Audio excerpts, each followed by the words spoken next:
Hello, Sumo fans, and welcome back to our live stream. Our second week live stream that we typically like to do once it seems like the, final tournament is shaping into something. Because in the first week, you never know. All the 3-0s, 4-0s, 5-0s, they're completely changed by the second week. So usually we like to do the second week Tuesday or the second week Monday to start off looking at the tournament picture and discussing what's going to go on. So, at this point, Takakeisho is 9-1.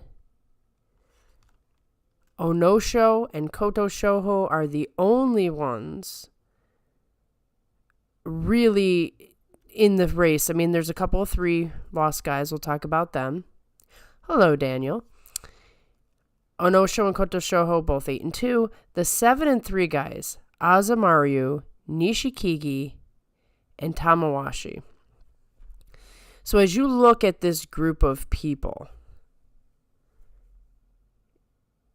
if Takakeisho is living up to Ozeki hype and living up to, just Ozeki hype in general, if he's Ozeki, and then if he's living up to Takakeisho level Ozeki, the tournament should be his. There is not a lot of competition here right now. The only guy I see, Koto Shoho is a possible wrench. He's young enough. He's tricky enough. Takakeisho has not faced him very often. Maybe once, if ever. And he's doing the best he's done in quite some time. So I'm always worried about the wild cards. Other than that, Onosho and Takakeisho have quite a history with each other. They've been fighting each other since the early days, high school, maybe even earlier, at least high school. And Takakeisho has had his number. That doesn't mean that Onosho couldn't pull off something crazy. But if things are all going the way they should, and Takakeisho's fighting to his capability, and he's fighting Ozeki Sumo, Onosho should not be a problem. The man that I would be the most concerned about putting a loss on him is Tamawashi. Competing for the title. Let me put it this way. There's plenty of guys. He hasn't faced any of the top guys this tournament yet. And any one of them could beat him. Any one of them could surprise him. But none of them are in the tournament race right now. Abi's not in it. Wakataka Kage's not in it. Hoshoryu, we're going to get into in a minute. He's not in it. Our surprise Oho from last tournament is having the absolute worst tournament after what happened last time. So if all the stars were to align and something really weird doesn't happen, I mean, honestly, this is Takakeisho's to lose. He'd have to pull a Takayasu level breakdown to not win this tournament. And or Tamawashi keeps pace with him and Takakeisho loses a couple at the end. Daniel says, man, I really can't wait for Onosho versus Takakeisho. That's a rivalry with a lot of intensity. That's a rivalry, you're going to see probably busted heads. Unless somebody pulls some weird Hanka stuff. I promised I would not talk about Hankas anymore. I've given all my opinions on them. However, I still don't like them. And I don't want to see one in that match. That's for sure.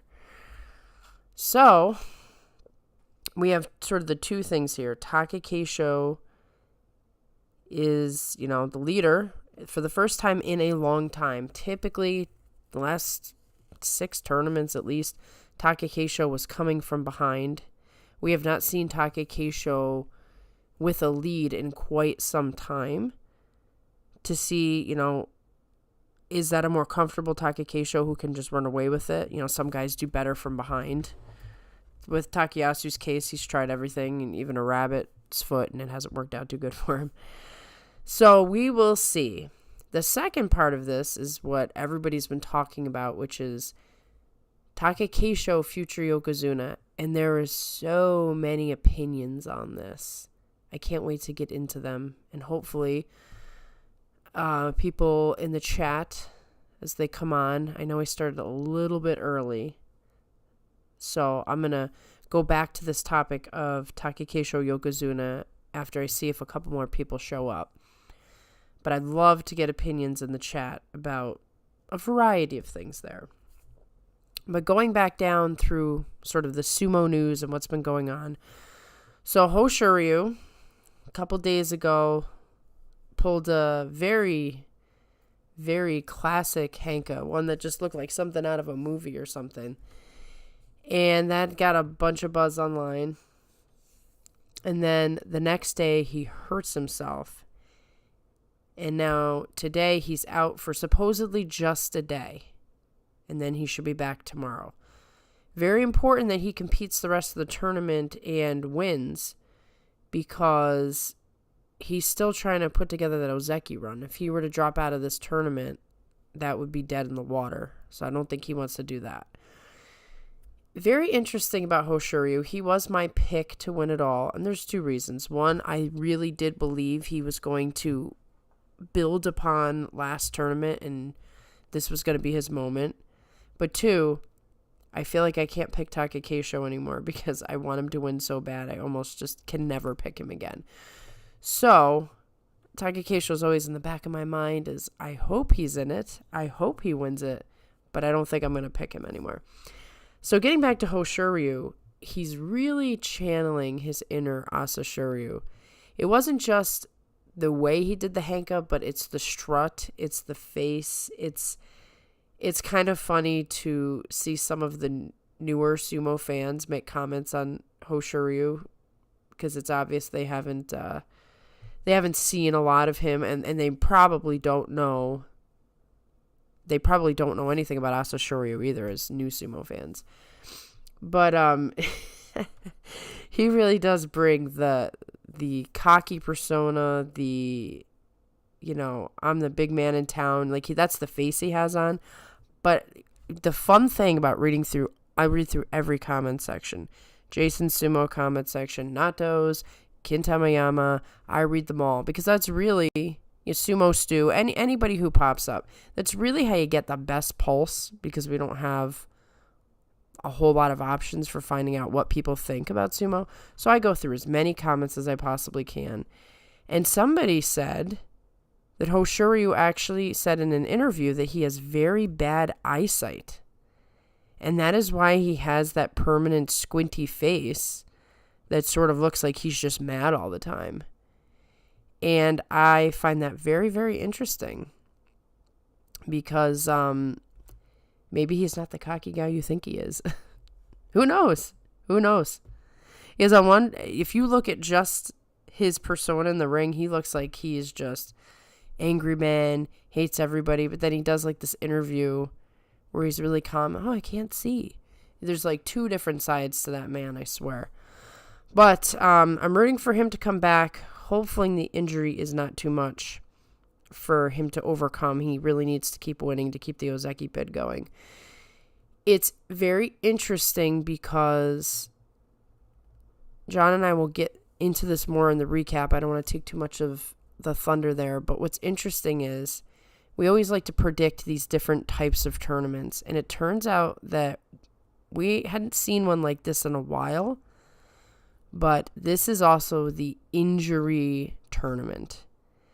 In the past, especially when Hakuho was in, you'd have these tournaments where just so many guys would drop out. And you're like, oh, this is the worst one. This is turning into one of those.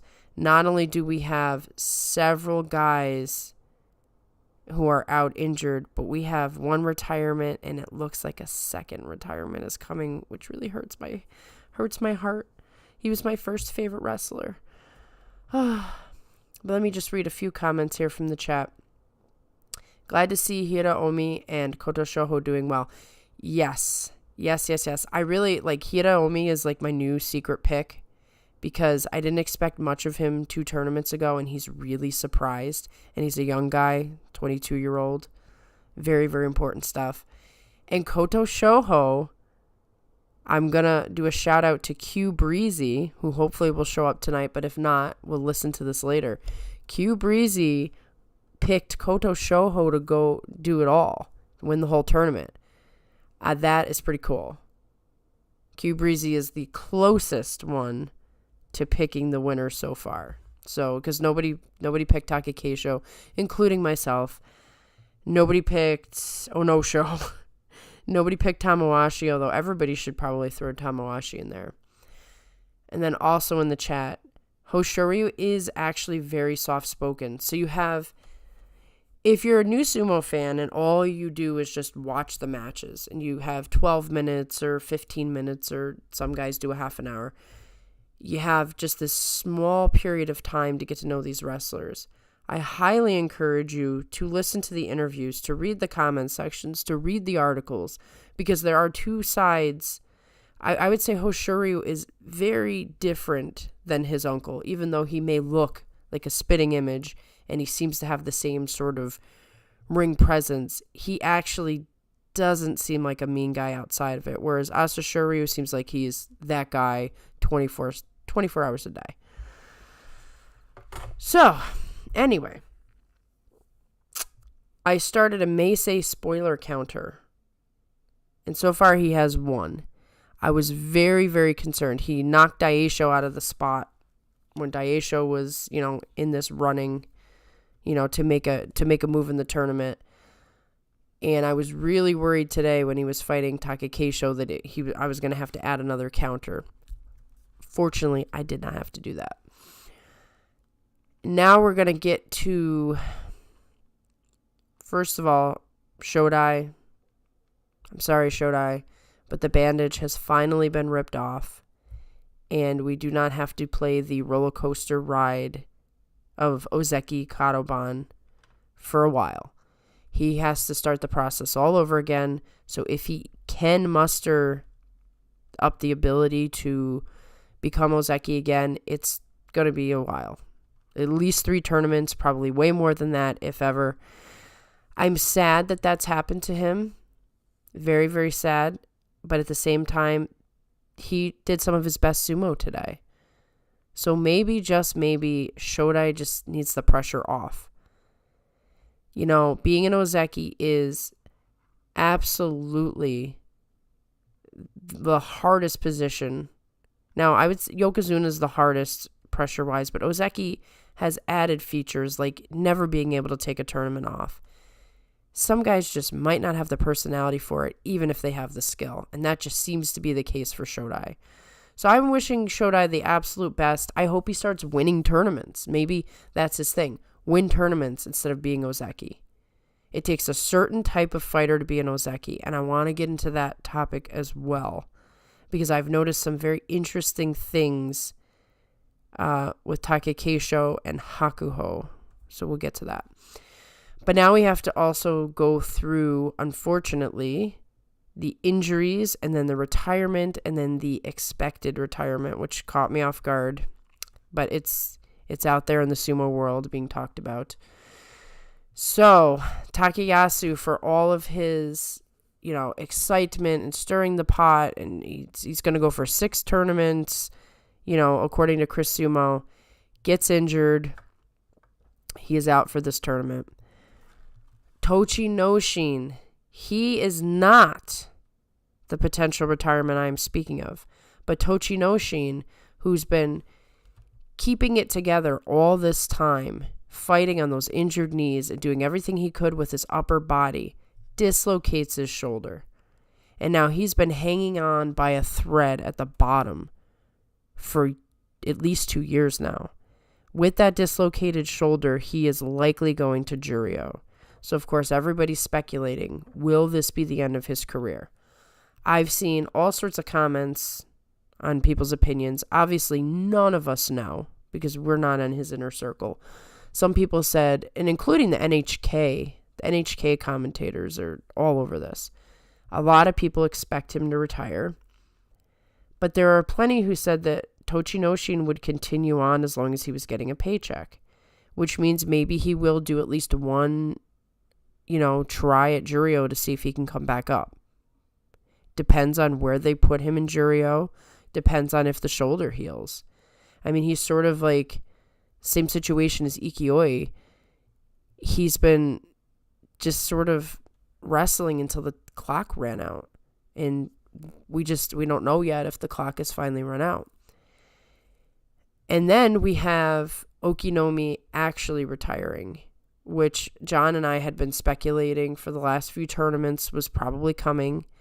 Weren't sure exactly when, but I mean, he was looking very hurt, and he didn't have a whole lot of reason to keep going as far as we could tell. So it seemed like it was only a matter of time. But once again, just like Chiyo Tairyu, it was like in the middle of a tournament, which was a little surprising. Like, oh, okay. Like nobody's doing this end of the tournament thing anymore. So it is sad that Okinomi has retired. Slowly but surely, we're losing the old guard. And before you know it, we're only going to have the young guys, which I have a lot to speak about on them. But I would like to mention what I heard on Jason's Sumo, and I believe he would be correct. He probably reads Japanese newspapers, or, this is probably going around in the Japanese world.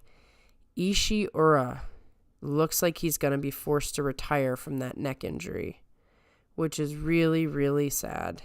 He had made it all the way up to Maegashira 5. This was going to be his chance, his highest ever. I think he only fought for 2 days before he got that injury, and he never recovered.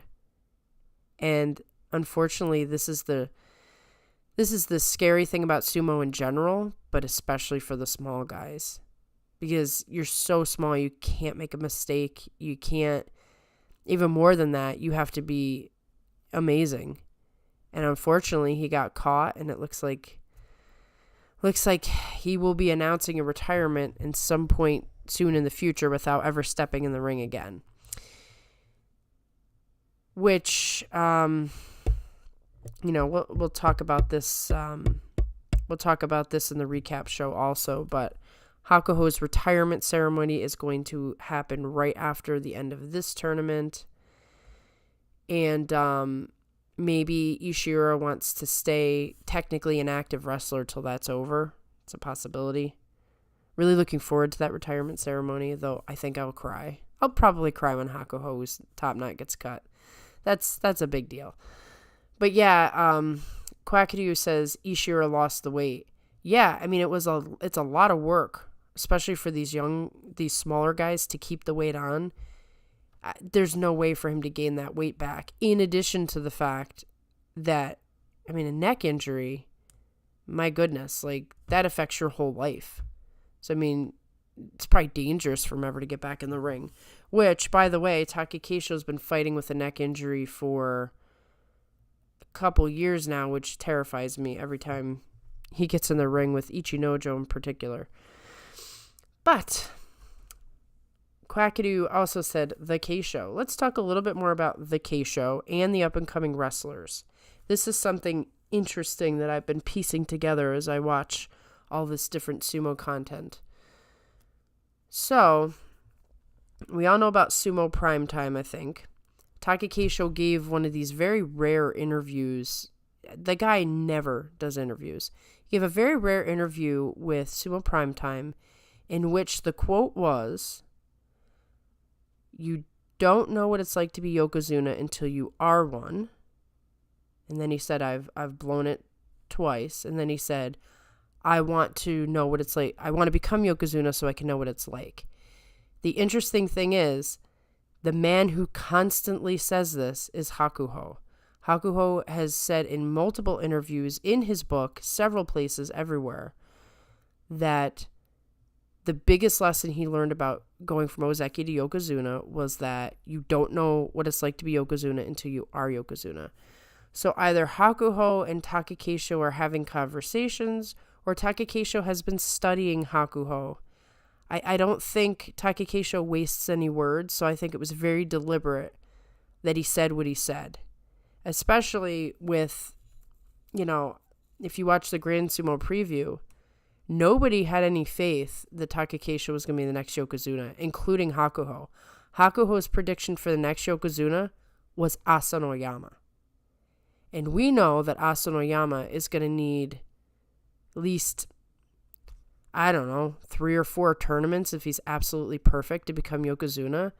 And he said that he thought Asanoyama would become Yokozuna before Takakeisho. So I almost wonder if Takakeisho said what he said, almost to like acknowledge, yeah, I listened to you, Hakuho.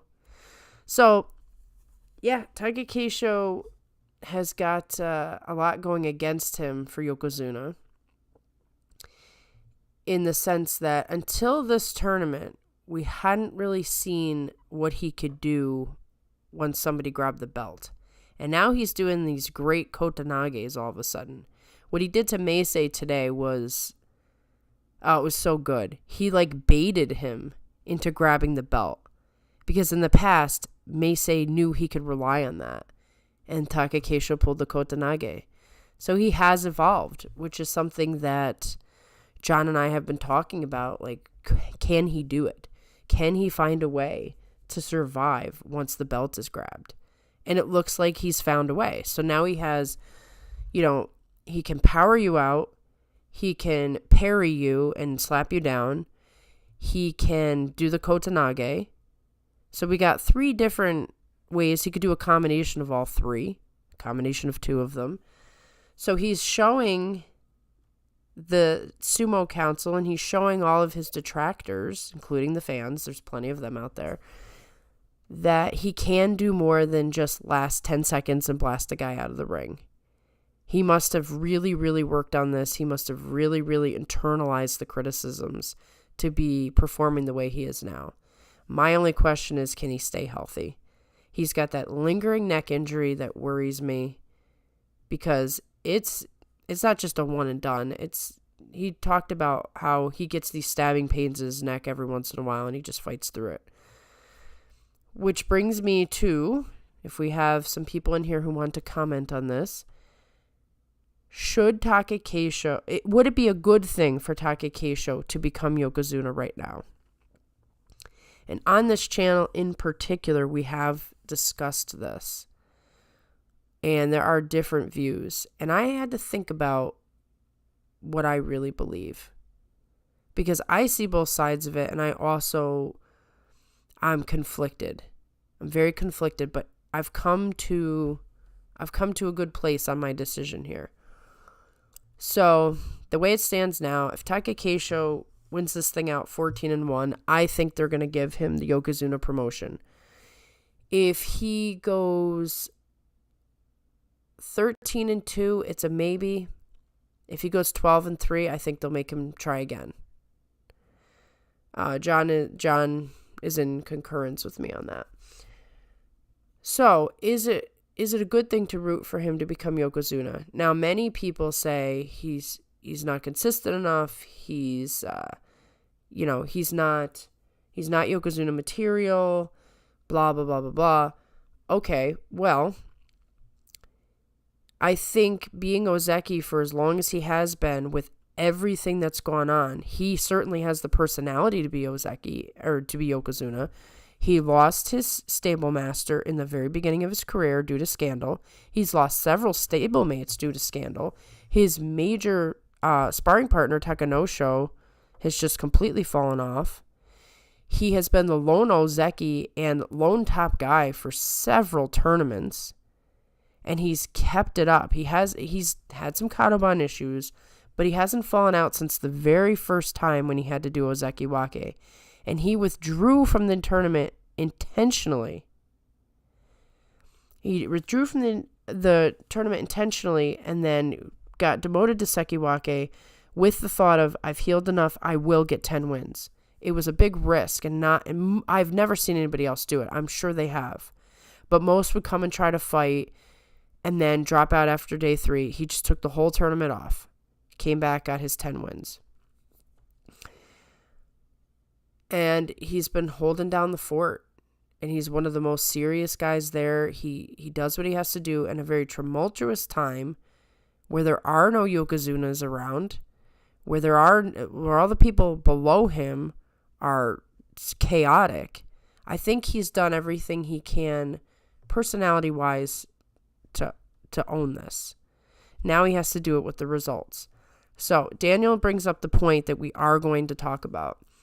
It would be a shame if Takakeisho ends up like Kisano Sato, retirement soon after promotion.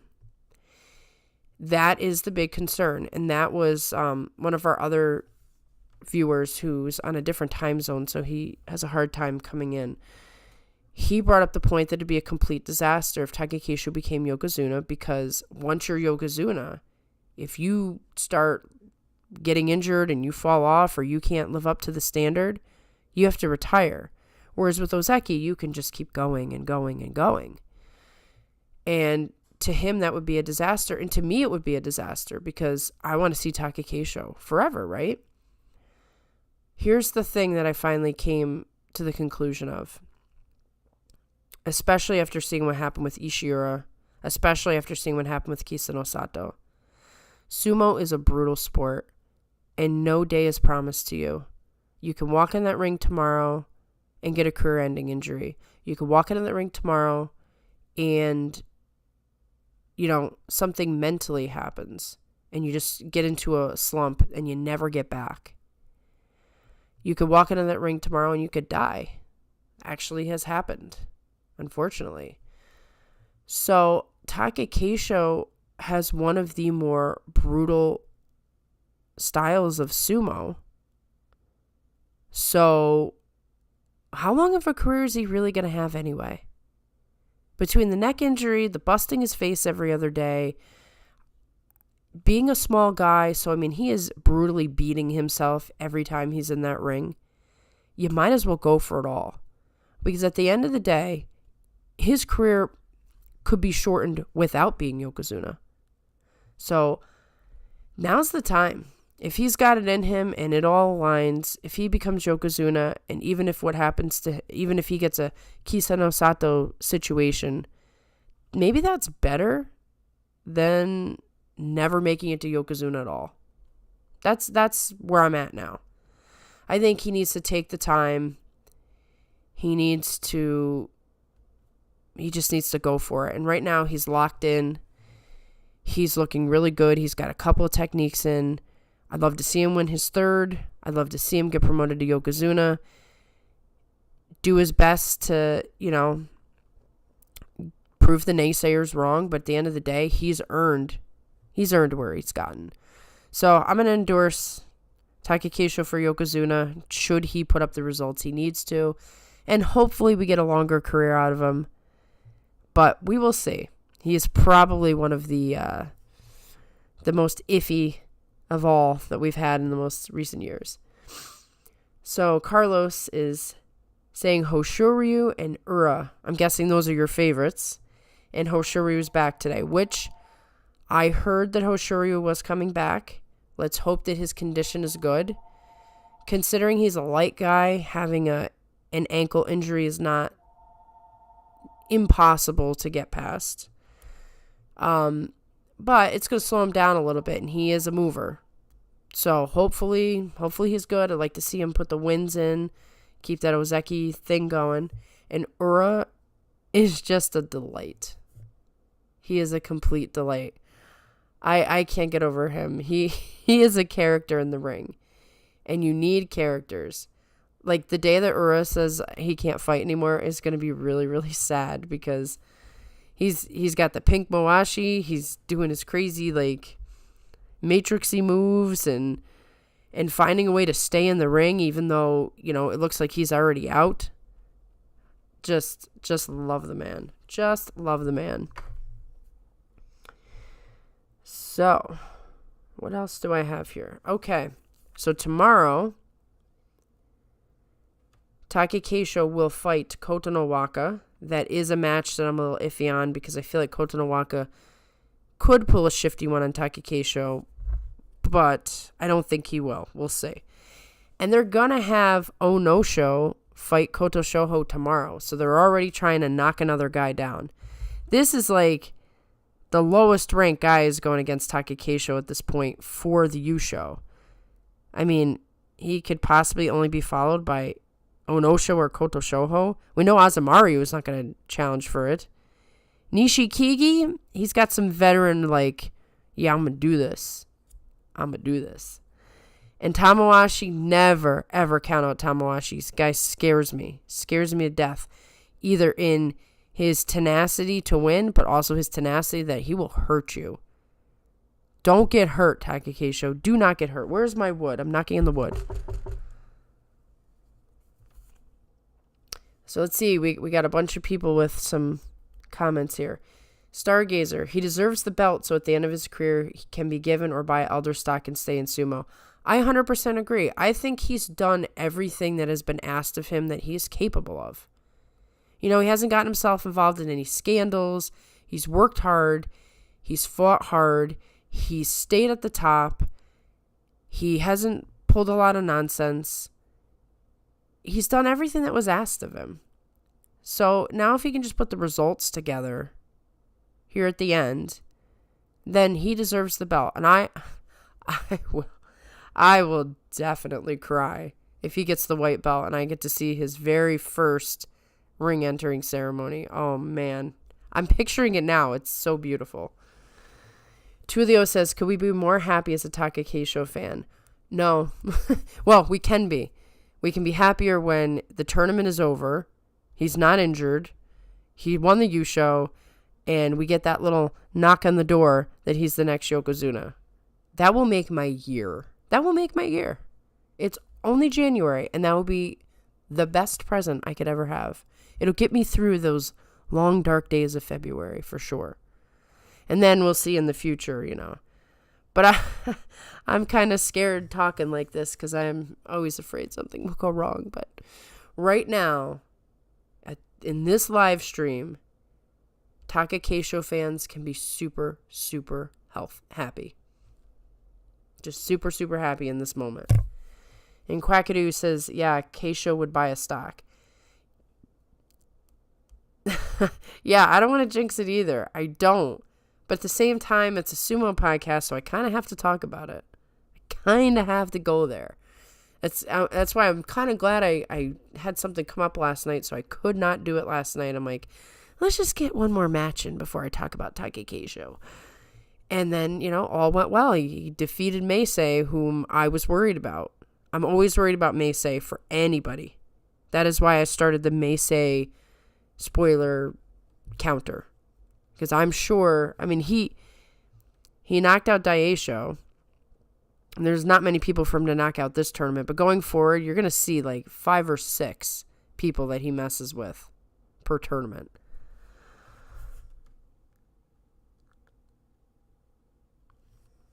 So here's a question I'm going to throw out to everybody. Because I was going through these multiple comment sections. It seems like for the time being, the 2 matches with Takakeisho with Nishiki Fuji and Midori Fuji really hyped people up. And there were a lot of people who said, I didn't like Takakeisho, but I'm starting to like him now because he's a tough guy, which he's always has been. But then there were these interesting comments about people saying, oh, I can't handle the hits to the face, and this is not a barroom brawl, and too many knocks to the head, and this guy's terrible. Is that something that any of you are bothered by when that's someone's style in sumo? I know there's a lot of people who have issue with pusher thrusters in general, and they have issues with, like, when Hakuho was forearming guys. Did any of you have an issue with guys who just slap and slap like punches and headbutt and slap across the face? Like, does that bother anybody? Because to me, I love that. And it's not just because I like Takakeisho. I was a huge Chionokuni fan. I didn't know that people would be bothered by that. Sumo is a fight. Yeah, it's got to be casuals. There's a lot of casuals coming in these days. It's interesting. It's great that sumo is growing. Okay, good. So far, the consensus is it is okay that Takakeisho, beats the hell out of people. I like martial arts in general. I happen to be a huge fan of fighting. Sumo was like the last martial art that I even was introduced to. Like, a big fan of competitive taekwondo and karate and wasn't it Muay Thai. Big fan of all of those. Participated in some of those battles myself, on a very small level, but really, really enjoy the martial arts in general. So sumo, when I first got introduced to it, it was like, all right, cool. You got throws and you got pushes. But honestly, I love the fights. I mean, it's good that there's no punching in sumo, but I don't know. I like that stuff. So Takakeisho's as close to like putting it into boxing as anybody else. We have Midori Fuji Keisho battle was great. Keisho bleeding fires me up. I have to agree. I'm not necessarily like, yeah, violence, but at the same time, like just being all busted up like that, and he refused the towel, and it's just like, I'm gonna bleed my way back to the dressing room. I'm like, come on, that's awesome. That's a tough guy right there. Midori slapping him back and the look on Keisho's face. Most hyped I've been during a match in ages. Exactly.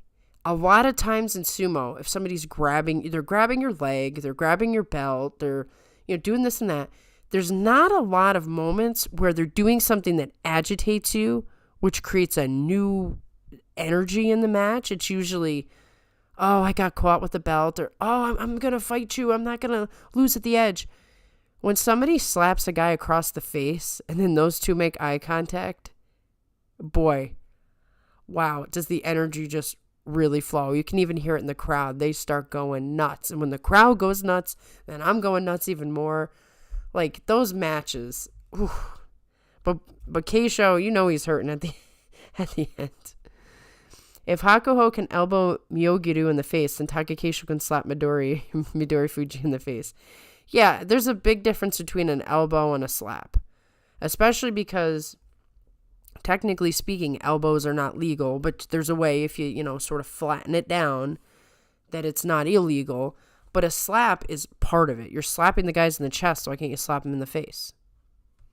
Though, I promise you, if one of these sumo guys slapped you in the face, it would feel like way worse than a regular guy's punch. You wouldn't be able to tell the difference. You'd be knocked out cold. I'm more bothered by guys who twist guys' arms off with an Uwatenage. I'm looking at you, Tamawashi. Yes. And that's why Tamawashi scares me. I really want to like him and root for him because he also has this sort of pleasant persona off the ring. That guy is vicious. Slapping someone in the face in the heat of a battle, yeah, it's going to fire him up. Maybe it could give him a concussion. I guess you got to be careful there. But when you do these, Kimidashis and Uwatenages and even the Nodowa, when he gets the neck up and then he goes for the arm, you could end a career. You could end a career with that. So he's a scary guy to have to fight when he wants to win. In some ways, some guys might be happy when he retires. Yeah, that forearm shiver is super borderline. It's super borderline. And the only reason that it was allowed probably is because, it's if your top guys are doing it, you don't want to get on them too much. They're the ones bringing in the tickets. But if a lower guy did it, he'd probably get in trouble. And Tulio says, what about my boy Keisho throwing techniques of late? Oh, yeah. I couldn't agree more. It's such a pleasant surprise to see Takakeisho just throwing people. I'm just amazed. I'm so glad that he discovered this new way of doing it. He's probably been practicing it for a while. And he's pulled it out as a surprise at the right time. Because, he's definitely going for broke. He wants to be Yokozuna. This is the best time to do it. So why not surprise everybody this time around?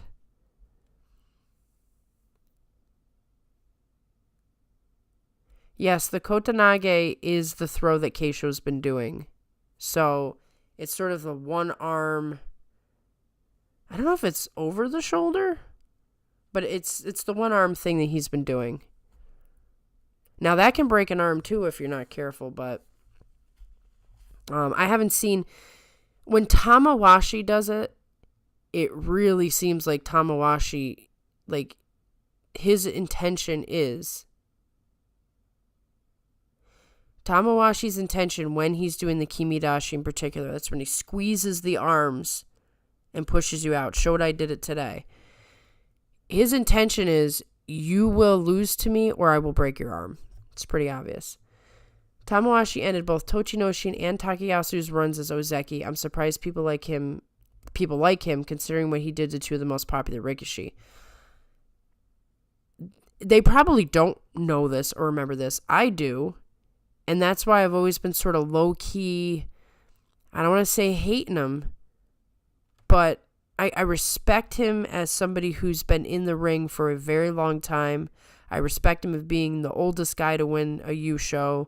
I respect the Iron Man streak. But I'm not going to be too sad when he retires. And I'm not saying that because I'm a hater. I just don't want to see him hurt anybody. Like, I don't want him ending Takakeisho's career. I don't want him being the guy who went, like, these career-ending moves, they suck. Because injuries are the worst thing. They're the worst thing. So I'm not trying to hate, but, you know, it'd be nice not to end people's careers. Using these techniques and winning with them could help him get the belt. Watanabe uses the belt, I thought. I'm going to have to brush up on exactly... I can tell you the Kotanage and the Kimidashi. I can tell you exactly how those are done. Watanabe is a throw. It is with the belt, I'm pretty sure. But don't quote me. There's a reason why John is the technique guy and I am the color girl. If you know how the whole sports commentary thing works. He's very good with all the techniques, whereas I'm a little bit better with the commentary.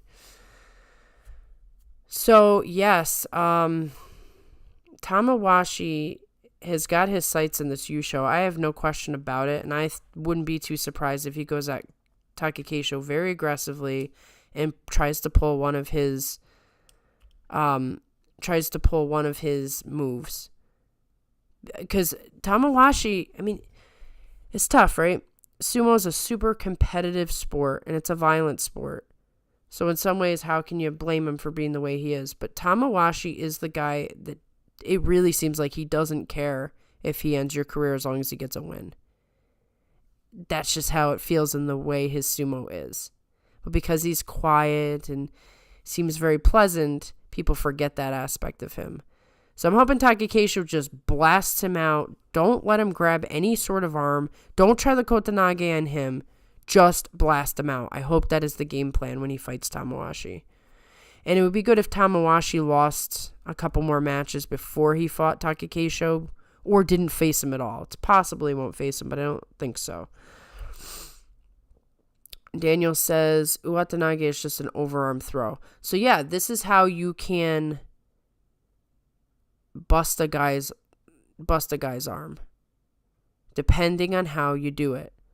It's funny because if you follow professional wrestling at all, so we can kind of use this as back in the day, I was a huge WWE, when it was WWF fan. And one of the interesting things that I always liked listening to wrestlers talk about once they just gave up on this whole wrestling is real thing and just started talking the truth is you go in there and you do a lot of these fake choreographed moves, but at the end of the day, if you don't perform them precisely right, you're going to hurt a guy. And many guys got hurt in the ring because either their opponent was drunk or didn't care or just was sloppy or whatever else. And so, you know, those kind of guys were the kind of guys you didn't want to get in the ring with. Now here's sumo that's a real fight, and you still kind of have that, like, you're kind of trusting the guy to fight you but not end your career, right? I would assume most guys don't go in there with the intention of really hurting a guy. But I question it sometimes with Tamawashi. Kwakidu says Keisho will just steamroll him. I hope so. That needs to be the game plan. Don't let him anywhere near you because he'll break something on you. Just blast him out, 10 seconds, make him roll over on his head. Stargazer, so true exactly, lose to me or I break your bones. Maybe that's why Tamawashi lasted so long. No one wants to get hurt. Yeah. Oh, I promise you. When guys get in the ring with him, it's in the back of their mind. Because even the Nodowa is a very vicious move in a way. It seems like semantics, but all sumo is vicious, all sumo is aggressive. But there is a way in which you portray your fighting style. Everything about Tamawashi's style is vicious. The Nodowa, he's so brutal with that, he doesn't care if it seems like he doesn't care if he takes your neck off. Because his mindset is winning at all cost. Which is what you have to have, but at the same time, I wouldn't want to deal with him. It said, Tulio says, Banzuke gang will surely help Keisho. Now it's up to him. Everything's up to him right now. He, in theory, all kinds of wild things can happen. Knock on the wood again. In theory, he should run away with this. He doesn't have this long list of, there's no other Ozekis. The Yokozuna's out. They have 8 Sanyaku. Sekiwake. This is amazing to me. Every time they open up those extra spots to give guys a chance, it blows up in their face.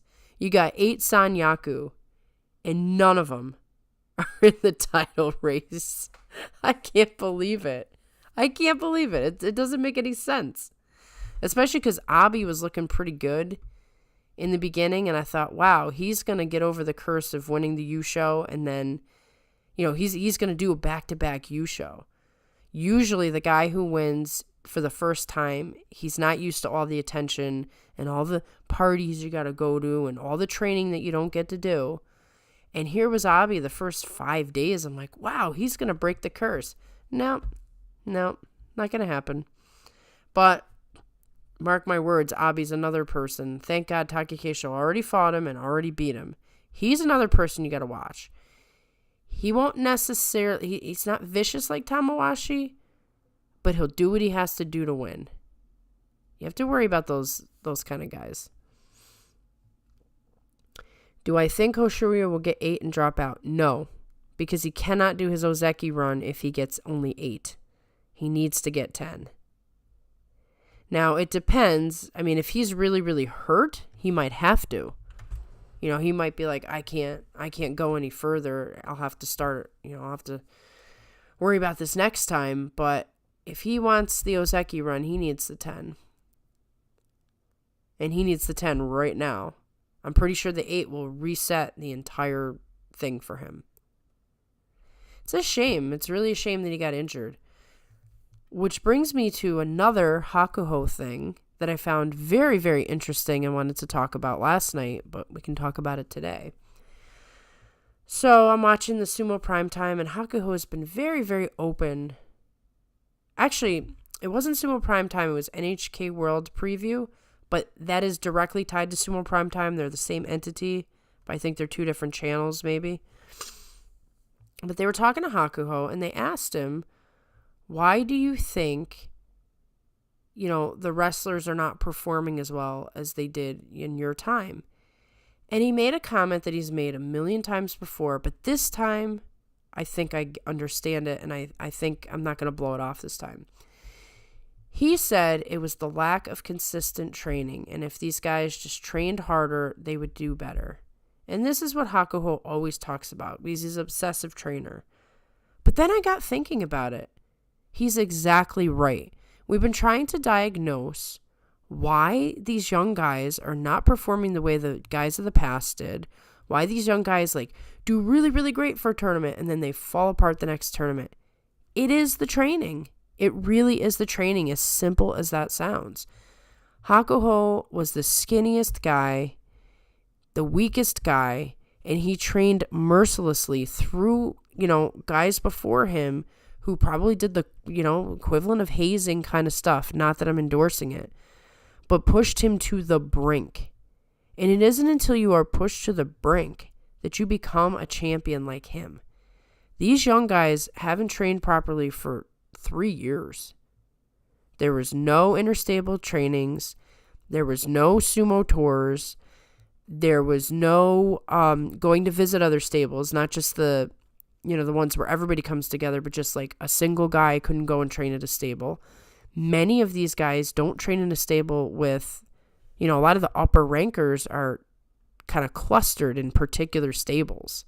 So some of these guys never get the right kind of training that way. So if you can't go and do interstable and you can't go on the sumo tour and, you're out every other tournament because of COVID, they literally have not been given the same sumo experience that everybody before them has.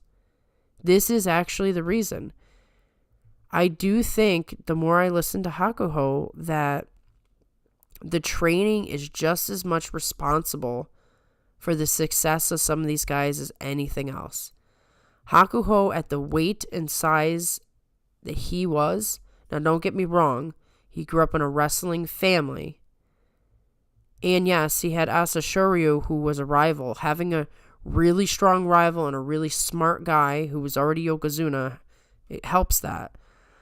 But the training system produces winners. Hakuho would not be Hakuho today without that training. He'd be like Oho. He'd be like any of these other guys that were always like, what's their problem? Why aren't they doing it? It's the training. It is the training. And it who knows if the training will ever be what it was before COVID. It almost seems like we're in the start of a new era, period. And there might be a couple of outliers, maybe, probably from Hakuho's stable, actually, Miyagi-No, where they just train so much harder than everyone else that they start dominating. That's what you're going to see. Another thing that Hakuho said in this interview, which I had, before I get into that, Lady Lid says, Hakuho trains so much he's not used to wearing regular people's clothes. He looks so comfortable and dumpy in his suit. I know. It is really funny. He still looks like he's wrestling. He doesn't look like he's, now in coach mode. But boy, he is fascinating to listen to. I hope he does interviews the rest of his career. He's just so knowledgeable and so passionate and very insightful about people. He really gets people. Though I'm sad that he doesn't have any faith in Takakeisho, but I understand why he doesn't. I mean, he kicked Takakeisho's butt many, many times. But it's here nor there. Here nor there. Hakuho, I said this earlier in the show, but Hakuho made the comment that Asanoyama was the guy he thought most able to become Yokozuna because of his body and just the way that he fought. And I thought to myself, okay, everybody was on the Asanoyama hype train before he went down, and I thought it was overblown because I just didn't see it in him. But now Hakuho's saying it, and I do take what Hakuho says seriously. That's not to say that he's always right, but he's one of the most knowledgeable guys in sumo, and he's very insightful about people. So I had to go back and think about this for a minute. Maybe he's right. Maybe Asanoyama really does have what it takes to be Yokozuna physically. But the mental situation is it's so messy. And I wonder if Hakuho's been talking to him behind the scenes. It'd be, I wish there was a little bit of a free agency thing in sumo.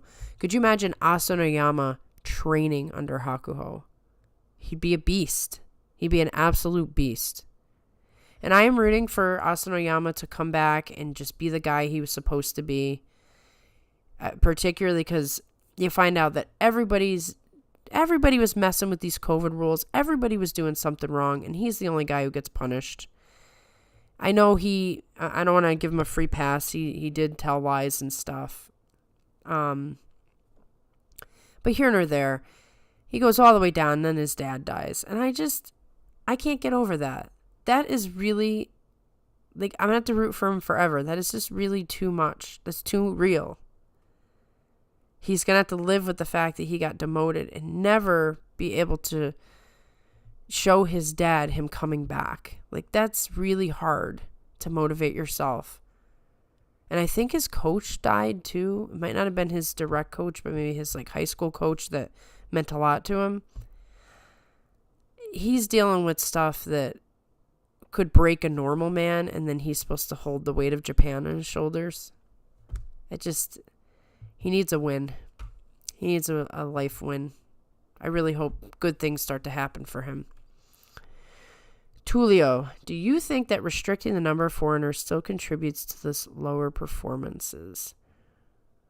Can you elaborate on that? Do you mean like sumo wrestlers in general not performing as well, or just tell me exactly what you mean by this lower performances?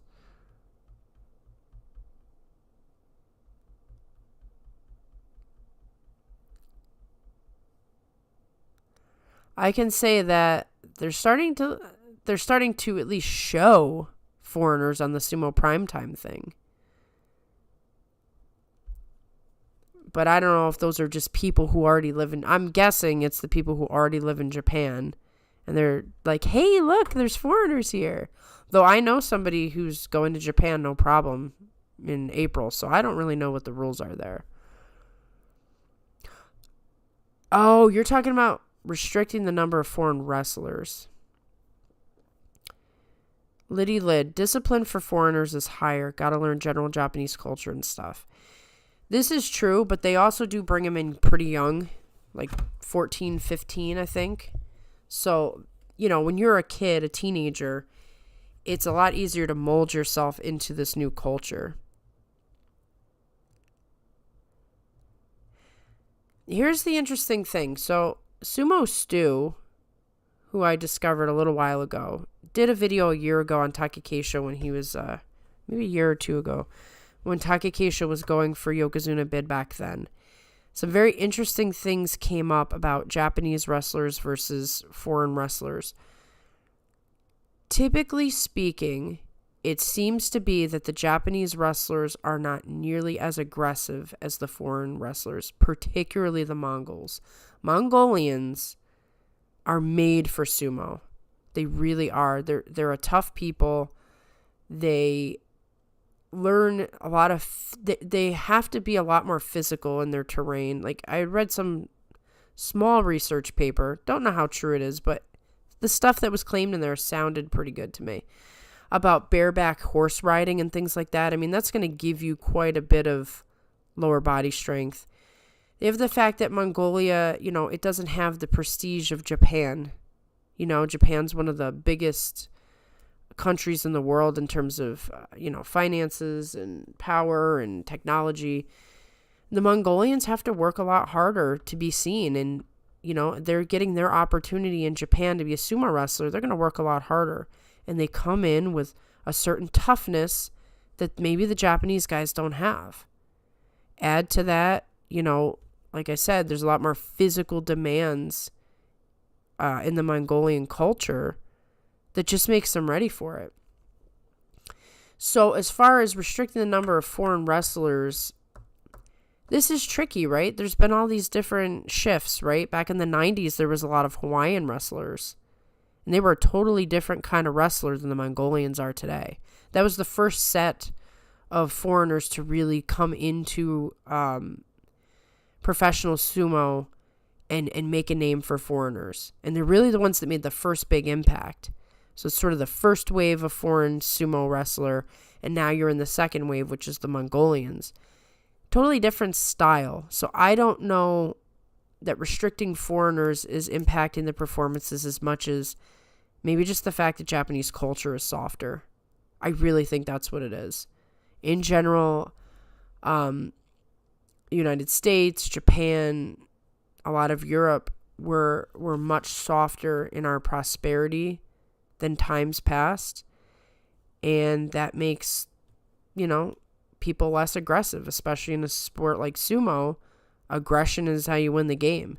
And there wasn't anybody more aggressive than the Mongolians that came in. And then Tulio said, migrations push sumo further than ever. Yes. think about the influence of it. First, the training too. Like if your training partner is Harama Fuji, how much more are you going to grow than the guy who's, just training with third division guys? But then also just you're living together. You're living in a community together when you're in sumo. So you're taking lessons from those guys. So if you guys are sort of a softer culture and you're not as aggressive as you once were, then when these like aggressive Mongolians come in, or, in Tochinoshin's case, he's from Georgia. I mean, he's pretty intimidating. I've heard stories about him like breaking stuff in the dressing room after a loss. Like just imagine, and he's in the same stable as Aoyama, and that guy's from Bulgaria. He's pretty aggressive. That would wear off on you, and you would start to get some toughness yourself. Daniel, do you think the sumo scandals in the 2010s may have turned people off of joining pro sumo or letting their kids go pro? I am sure the scandals turned off fans more than they turned off people putting their kids in sumo. I will tell you that what I think the reason why there are less people joining sumo is this: less kids being born. Period. So if you're only having 1 or 2 kids, you might not want to put them in a sport like sumo because they go off, like I said, 15, 16. Not the college guys. So, I mean, it depends on what track you go on. You go in 15, 16, and you live there. You're not with your family anymore. This is your new thing. And maybe the parents have a different idea. Maybe they want their kids to follow in their footsteps, or they want their kids to, be a businessman or whatever. Combine that with the fact that sumo has been declining in popularity because it's seen as a traditional sport, and sort of the youth isn't really into that so much anymore. I mean, Japan is a lot slower in terms of its, moving away from traditional things, but at the same time, like if you asked a Japanese, 20-year-old on the street, do you watch sumo? They'd probably say, no, that's for old men.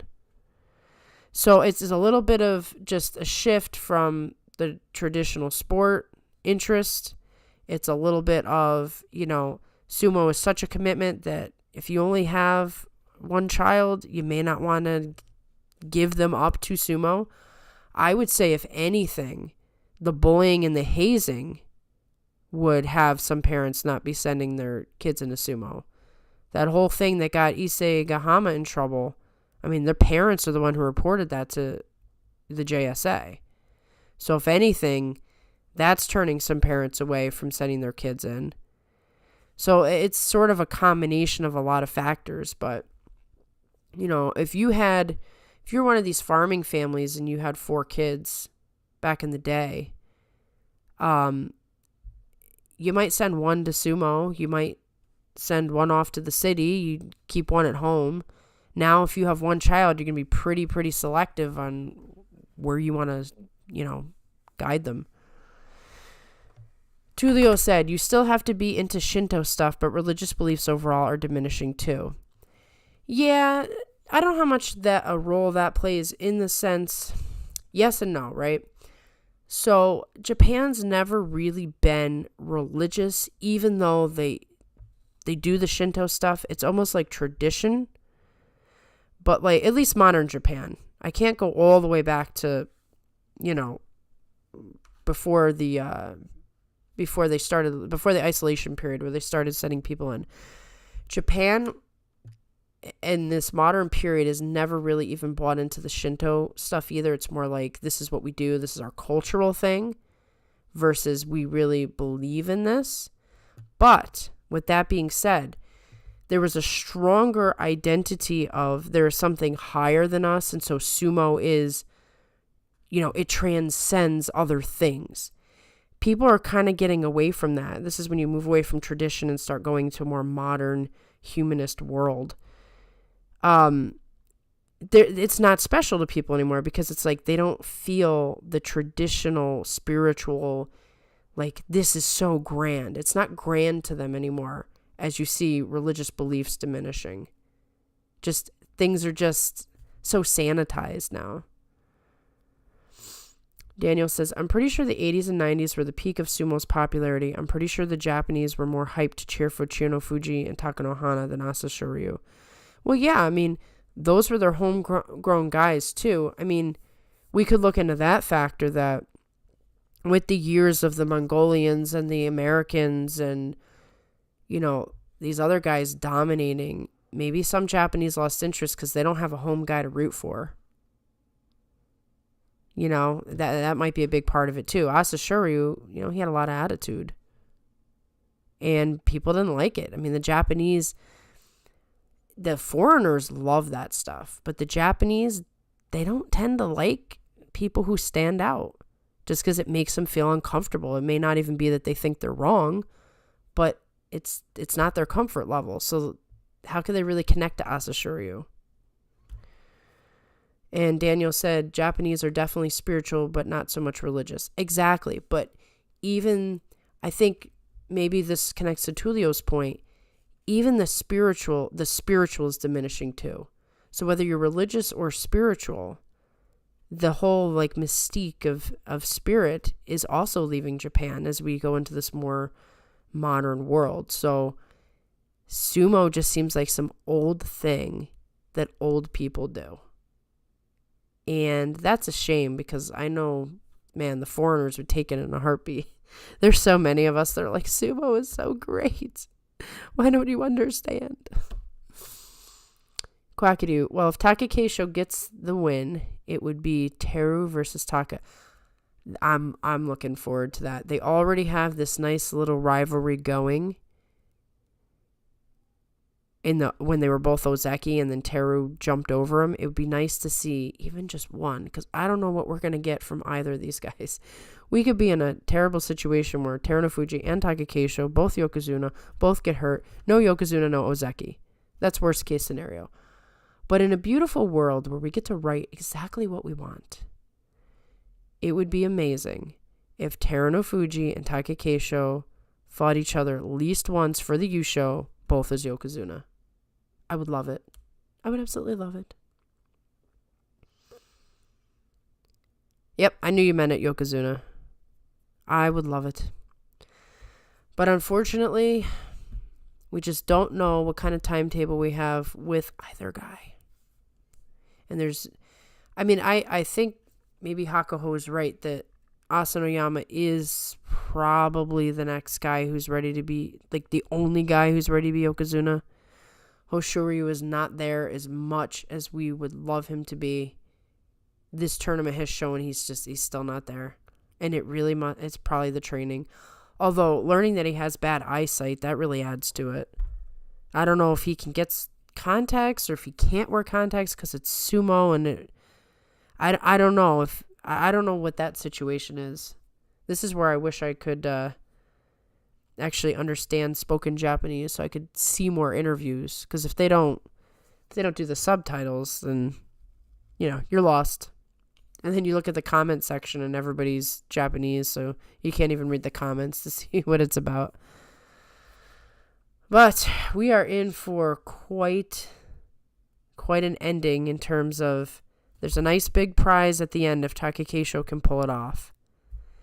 A Yusho, possible promotion after 2 failed attempts.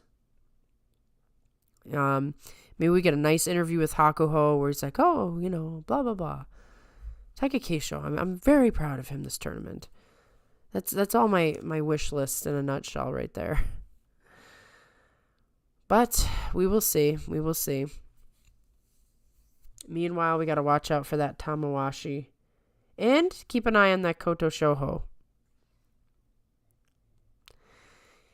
Is this the tipping point for sumo? The elderly fans, sorry to say, won't 15 to 30 years, and the young people, when they turn old, won't be sumo fans. Yeah. The truth of the matter is, they're going to have to import us foreign fans in terms of, marketing to us. The problem is, we won't be in the stands. So they could possibly get a lot of money if they start providing subscription services for us to watch sumo. Right now, that's only available in very select parts of the world. It's not available where I am, or else I would be paying for it. I think that's part of why Sumo Primetime is kind of pushing for, oh, look at the foreign fans. And, I think they're paying attention to YouTube because that's what they're going to have to do. They have that problem with everything, not just sumo, though. They're running out of a workforce because their deaths are higher than their birth rate. So it's not just sumo, it's everything. Immigration is probably what they're going to have to do unless there's a big change in, how the youth handle things. Daniel says, wasn't it like a decade between Japanese Yusho winners in the 2000s? Well, I think, did Hakuho win in 2010? Let's just say it was a huge period of time, yes. I'm not perfect with my past, but the last winner that I remember was Taka Nohana. And then you see what happened to him. He got completely disgraced. Yeah, there has definitely been a gaijin cam. Yeah, they're definitely panning around and they're like, oh, a white person. Oh, it's very funny. It's definitely funny. If I had a nickel for every time I've heard sumo could be dying, and yet how many hundreds of years going? Isn't that the truth about everything? There's always hope. That would be my response to that. If you've got something really good and really special, someone will always find it. And then you put enough of those someones together, and you'll keep it going. I definitely think us foreign fans are going to support as much as we can in our ways. And I don't know, maybe some Japanese people will come to America and they'll be like, wow, you guys like sumo? Yeah, why don't you like sumo? Maybe we'll help raise up the next Japanese fan base. Yeah, Tochi Azuma, 2005, and then Koto Shogiku, 2015. Wow, that was definitely a period I wasn't watching, so I had no idea. They should be rooting really hard for Takakeisho. Instead, they've all sort of written him off. They're always like, it's amazing. They're going through the Banzuke and they just skip Takakeisho's name. They're like, oh yeah, he's Ozeki. Moving on. So what do you think about Mitakeyumi today? And I'm like, wow. Come on, guys. Has he not given you his blood on the ring? But since I'm a fangirl, I can't persist on it. I don't want to be considered too biased. Stargazer, live stream helmets. We can pay subs for each wrestler live feed and they stay safe from head injuries. You're thinking smart. You got to get creative with the revenue stream here.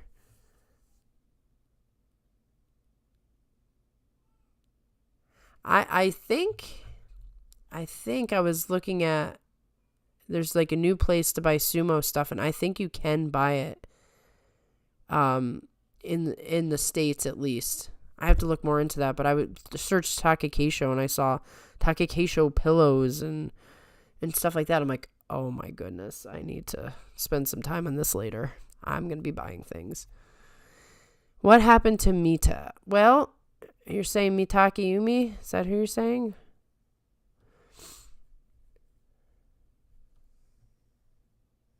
Mitake? Is that what you meant? Well, if you're talking about Mitakeyumi, he is, as far as I know, he's just in Maegashira for now, but he did seem to tweak his back. I'm saying today. I don't know where everybody else is. Like, it's tomorrow in Japan. So, Mitakeyumi, I wouldn't be surprised if he had to pull out with a back injury, if that's what you're talking about.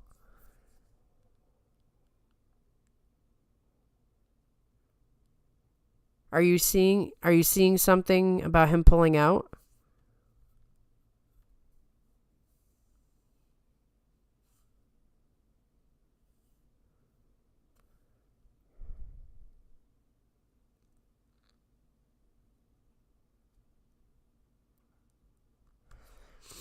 Well, I'll have to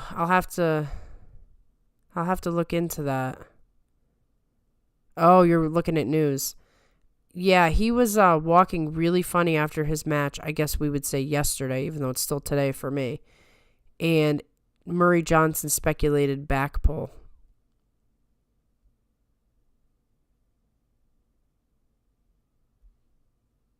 So that's the only thing I know about with Mitake Yumi, besides the fact that he's in Maegashira for the first time in forever, crashed right out of Sanyaku, not doing good this tournament. He's having a fall. Any news on Shoran, the Jonidan 55 that fell on his head? I didn't even hear about that, so I'm going to have to look into that. Wow, that's scary. I really hate hearing that. Especially after what happened, I think it was a year ago. I'm sure Chris Sumo will probably cover that, even though he's kind of gone missing for a little while, having to take a break. I don't know if you guys heard or read what Chris Sumo posted, but basically it's too much for him to work the other jobs he's working and do sumo, so he's kind of taking a break. Oh, geez, so that happened now. Like I said, for me, it's still, the day before, but sumo is going on right now. Oh, that's terrible. Probably won't get any news for, till the morning time. Oh, no. He didn't get up. Ooh, that is not good. Did they carry him out unconscious then? Or just...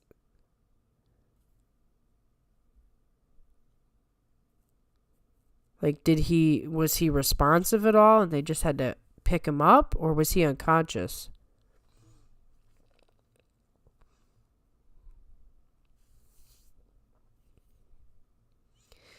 Ooh, that's scary stuff. I hate that. I already said this tournament's got a little bit of a bad feel to it because there's been so many injuries. Yeah. There's been so many injuries and, retirement, and this just seems like kind of a, don't get too comfortable. Like, let's actually get through this tournament without anybody else getting hurt. Ooh, that is not good. I did not hear about that. I'm going to have to look into that after the live stream and see what I can see. And there was another one. Yoshino Fuji. Oh boy, I'm going to have to do some digging. I didn't know about either of those.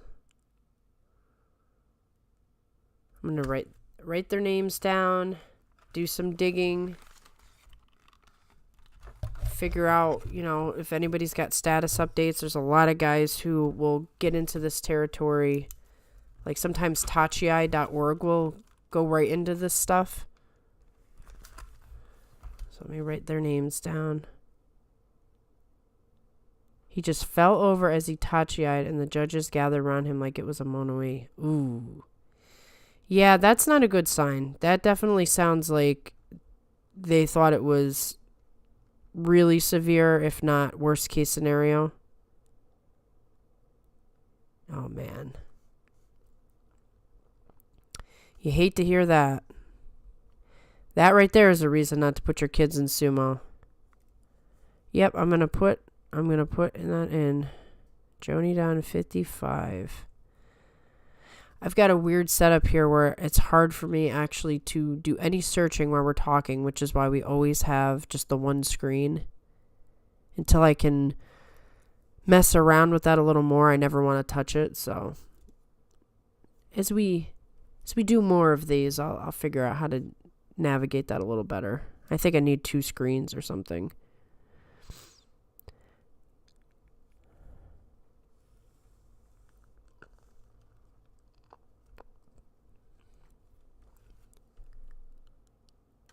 Yeah, yeah, that's given us more reason to need Takakeisho to get the white rope. We need some happy things to think about.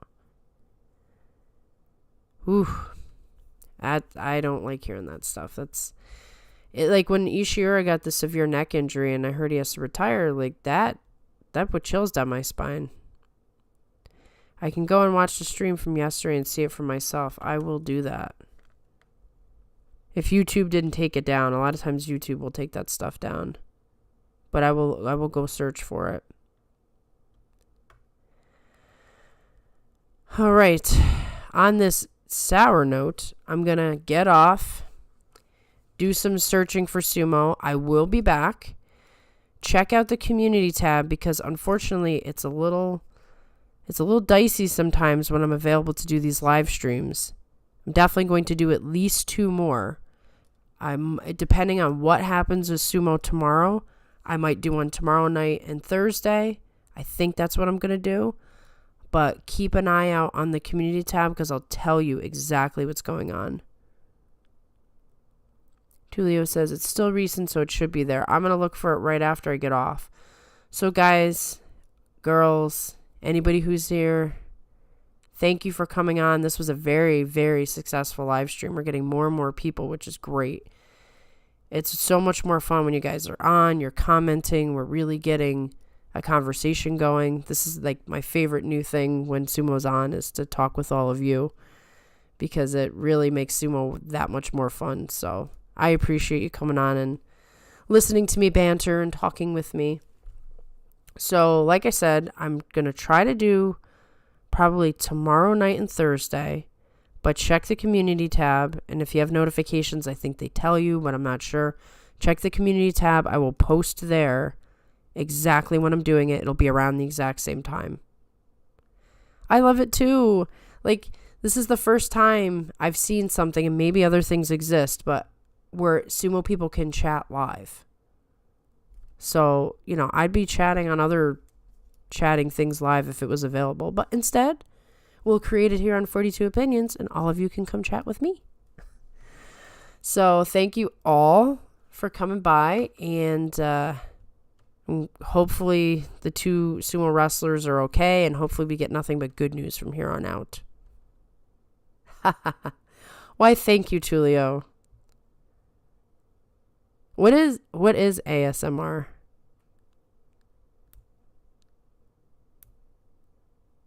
I'm not up on my acronyms, I guess.